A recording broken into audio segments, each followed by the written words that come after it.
आपकी सोच ही आपकी सबसे बड़ी दुश्मन है। शब्दों पर नहीं, अपनी सोच पर ध्यान दो। जान लो कैसे। जो इरादे का पक्का हो और दिल का सच्चा हो, जो सूरत से नहीं बल्कि दिल से अच्छा हो। स्पष्ट बोलने वाला व्यक्ति एक अच्छे कांटे की भांति होता है। इसमें थोड़ी देर के लिए दर्द जरूर होता है, लेकिन फायदा जिंदगी भर रहता है। अगर आप किसी को एक बार माफ करते हो तो आप समझदार हो। अगर आप उस व्यक्ति को दूसरी बार भी माफ करते हो तो बहुत ही धर्मदिल हो। लेकिन आप उस व्यक्ति को तीसरी बार माफ करते हो तो आप दुनिया के सबसे बड़े बेवकूफ हो। जीवन की सबसे महंगी चीज है आपका वर्तमान, जो एक बार चला जाए तो फिर पूरी दुनिया की संपत्ति देखकर भी उसे हम खरीद नहीं सकते। हमें हमारे विचार ही उत्तम बनाते हैं, इसलिए शब्दों पर नहीं, अपनी सोच पर ध्यान दो। विचार हमेशा जिंदा रहते हैं धरती पर। जिस प्रकार मौसम में बदलाव आता है, इस प्रकार जीवन में सुख दुख आता जाता है रहता है। बुराई तो तुम्हें हजारों की भीड़ में भी ढूंढ लेगी, ठीक इस प्रकार जैसे गायों की झुंड में बछड़ा अपनी माँ को ढूंढ लेता है। आइए मित्रों, एक शिक्षाप्रद और रोचक कहानी सुनते हैं। मित्रों, एक बार की बात है, किसी गांव में एक महान संत रहते थे। वे संत हमेशा लोगों को अच्छी बातें बताया करते थे। एक दिन की बात है, रात के समय जंगल के रास्ते से वह संत कहीं जा रहे थे तो रास्ते में उन्हें एक व्यक्ति मिला। वह व्यक्ति चोर था और चोरी करने की नीयत से वह निकला था। उस संत ने देखा, जब चोर की नजर एक दूसरे पर पड़ी तो चोर ने छिपने की कोशिश की। वह संत कहने लगे, अरे भाई, तुम कौन हो और मुझे देखकर क्यों छिप रहे हो? उस चोर ने संत से कहा कि मैं आपको जानता हूँ, प्रणाम गुरुजी। और कहने लगा, हे गुरुवर, मैं एक चोर हूँ और चोरी करने के लिए जा रहा हूँ। आप इतने महान संत हैं, मैं आपसे झूठ नहीं बोल सकता। संत ने कहा, अरे भाई, यह धंधा छोड़ दो और कोई ऐसा काम करो जिससे तुम्हें किसी को देखकर किसी प्रकार का डर ना लगे। और यदि ऐसा काम करते हो कि किसी को देखकर तुम्हें डरना पड़े और छिपना पड़े तो यह काम क्यों करना, इसे छोड़ दो। उस चोर ने कहा, हे गुरुवर, मेरे पिताजी भी यही काम करते थे और मैं भी केवल यही काम जानता हूँ और इसके सिवाय दूसरा कोई काम मुझे आता ही नहीं है, क्योंकि मैंने कभी किया ही नहीं है और उसके बारे में मुझे जानकारी नहीं है। मैं पढ़ा लिखा भी व्यक्ति नहीं हूँ और ना ही मेरे पास इतना धन है कि मैं कोई व्यापार कर सकूं। यदि मैं यह काम छोड़ दूं तो फिर मेरे परिवार का क्या होगा, उनका पालन पोषण कैसे होगा? उसका उत्तर सुनकर वह संत कहने लगे, अरे भाई, अच्छा तो ठीक है, तुम यह धंधा करो, परंतु हमारी एक बात मान लो। उस चोर ने कहा कि आज्ञा कीजिए गुरुवर, आपका आदेश मेरे लिए अमूल्य है। संत ने कहा, पहले वादा करो कि तुम मेरी बात को जरूर मानोगे। चोर ने वादा किया और कहा, आप जो भी कहेंगे मैं आज से वही करूंगा। उस संत ने कहा कि आज से तुम किसी भी परिस्थिति में झूठ मत बोलना, हमेशा सत्य बोलना, तुम्हारा कल्याण होगा। यह कहकर संत अपने रास्ते को चल दिए। इधर वह चोर सोचने लगा कि झूठ नहीं बोलूंगा तो काम कैसे चलेगा, पर अब तो संत को मैंने वादा किया है, कुछ भी हो जाए अपना वादा नहीं तोड़ सकता।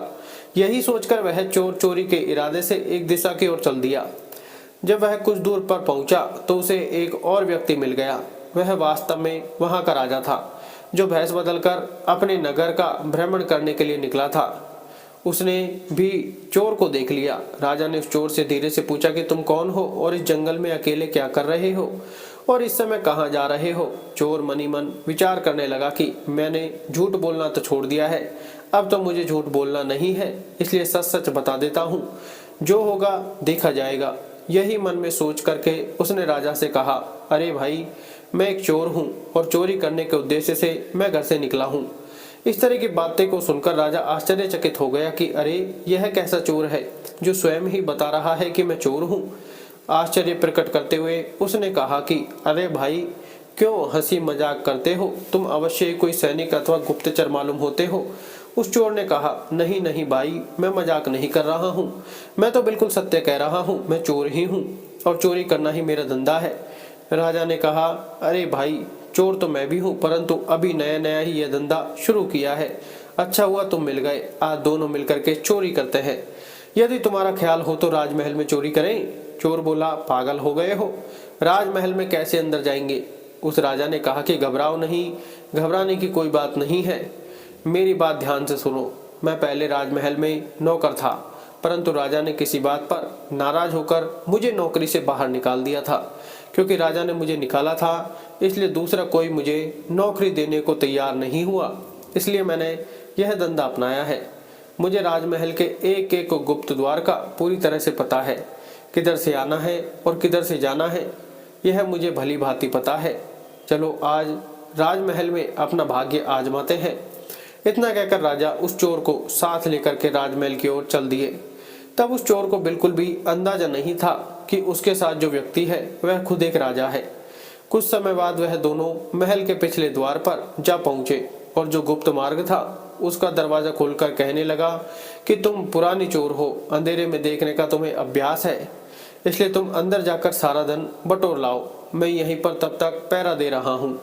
चोर ने कहा, अरे भाई, इतने बड़े महल में मुझे कैसे मालूम होगा कि धन कहाँ रखा है। राजा ने उसे खजाने का पूरा पता बता दिया और वहां तक जिस तरह से पहुंचना था वह सारी युक्ति उस चोर को समझा दी। चोर जब अंदर घुसा और खजाने के द्वार पर पहुंचा, वहां दीवार पर एक चरखी लगी हुई थी। उस चरखी को घुमाते ही वह द्वार खुल गया। चोर ने देखा कि वहां तो अनेकों बड़े बड़े मजबूत बक्से रखे हुए हैं जिनमें बड़े बड़े ताले लगे हुए हैं। उसने चाबियों का गुच्छा तथा कुछ दूसरे औजार निकाले और एक बक्से का ताला खोलने की कोशिश करने लगा, परंतु उसकी सारी कोशिश बेकार हो गई। उसने यह सोचकर कमरे में चारों तरफ नजर दौड़ाई कि शायद कोई लोहे की सलाख वगैरह मिल जाए। तभी उसकी निगाहें एक बक्से पर पड़ गई जो कुछ छोटा था और एक बड़े बक्से के ऊपर रखा हुआ था। उस चोर ने देखा, उसने उसका ताला खोलने की कोशिश की, थोड़ा सा ही प्रयास किया और उस बक्से का ताला खुल गया। उसने ढक्कन हटाकर देखा तो उसमें एक छोटा सा और बक्सा था और उस बक्से के अतिरिक्त कुछ नहीं था। उसने जो उसके अंदर एक छोटा सा बक्सा था उसको बाहर निकाला। जैसे ही उसका ढक्कन खोला उसकी आंखें चमक उठी। उसमें 3 बहुमूल्य हीरे रखे हुए थे। उसने वह तीनों हीरे उठा लिए और वहां से चलने लगा। तभी उसके दिल में विचार आया कि हीरे तो 3 हैं और हम दोनों इसका आधा आधा भाग कैसे करेंगे। मैं झूठ बोलकर एक हीरा अधिक अपने पास रख लूं। यह मैं करूंगा नहीं, क्योंकि मैंने झूठ न बोलने का वादा किया है और इतने बड़े संत से किया है जो संत हमेशा दूसरों का भला करते हैं और सदैव सत्य बात करते हैं। मैंने ऐसे संत से यह वादा किया है। यही सोचकर उस चोर ने एक हीरा उस बक्से में वापस रख दिया और वह महल से बाहर निकल आया। बाहर आकर उसने राजा से कहा, यह 2 हीरे लाया हूँ, एक तुम्हारा है और एक मेरा है। यह कहकर उसने एक हीरा राजा को दे दिया और दूसरा हीरा अपने पास रखकर चला गया।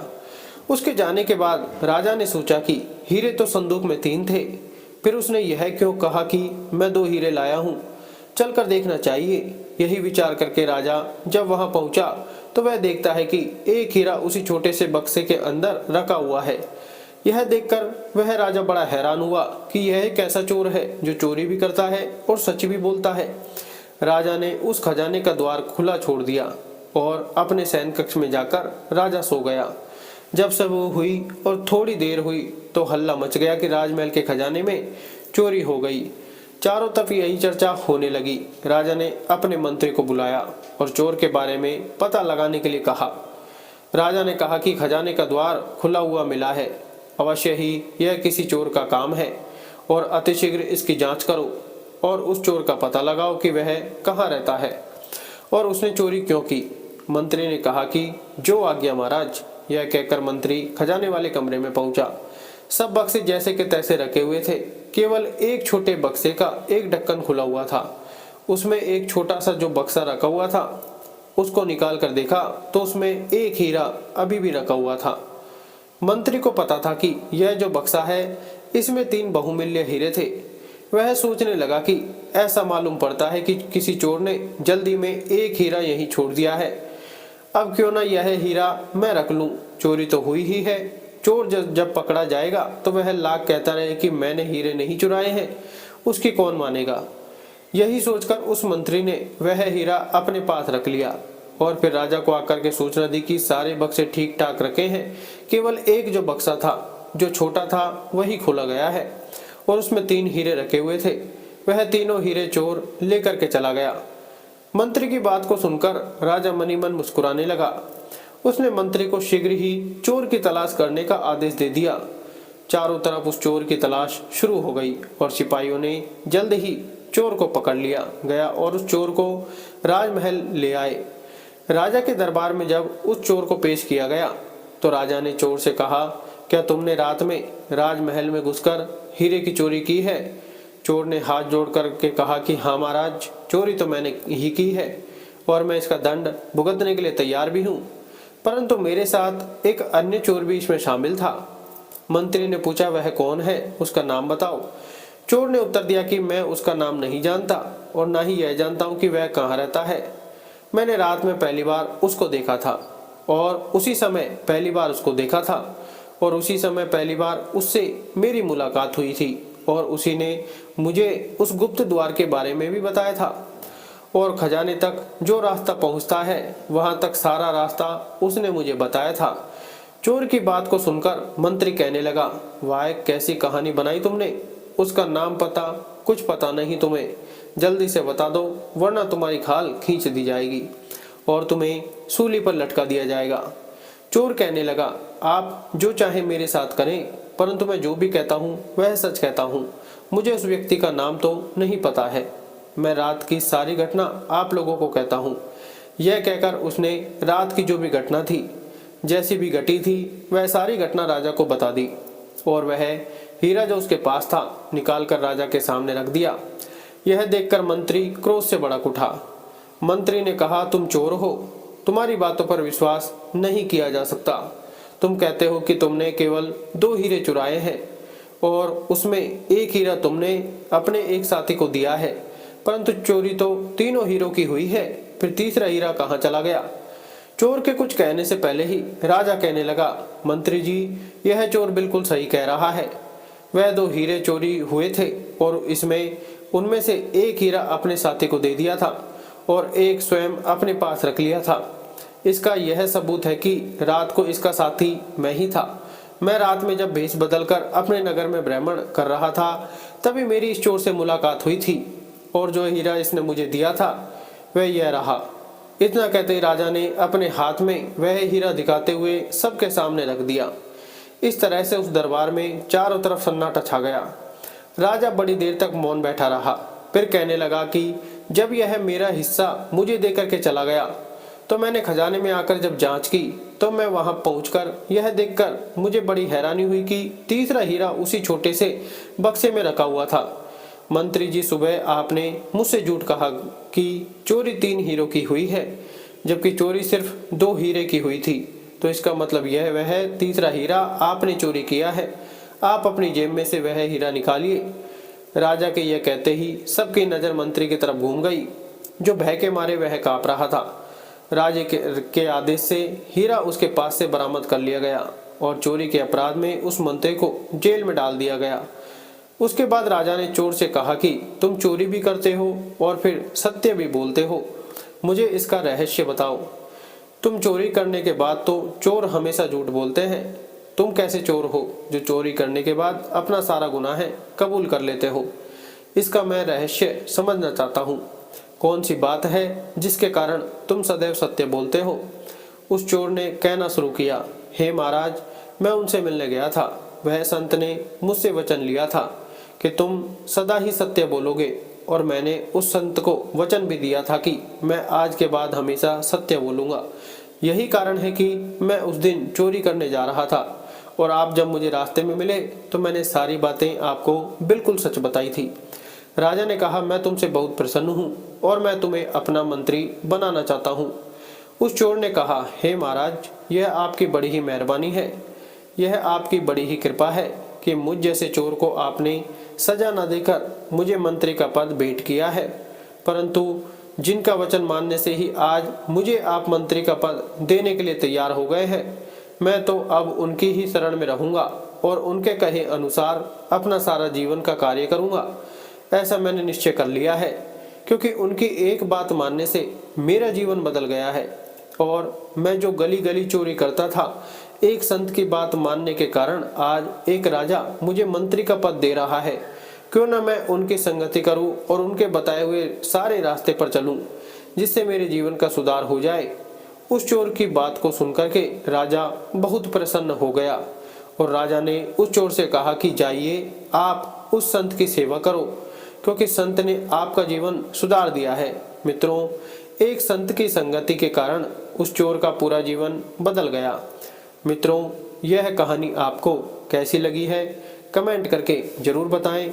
धन्यवाद। राधे राधे।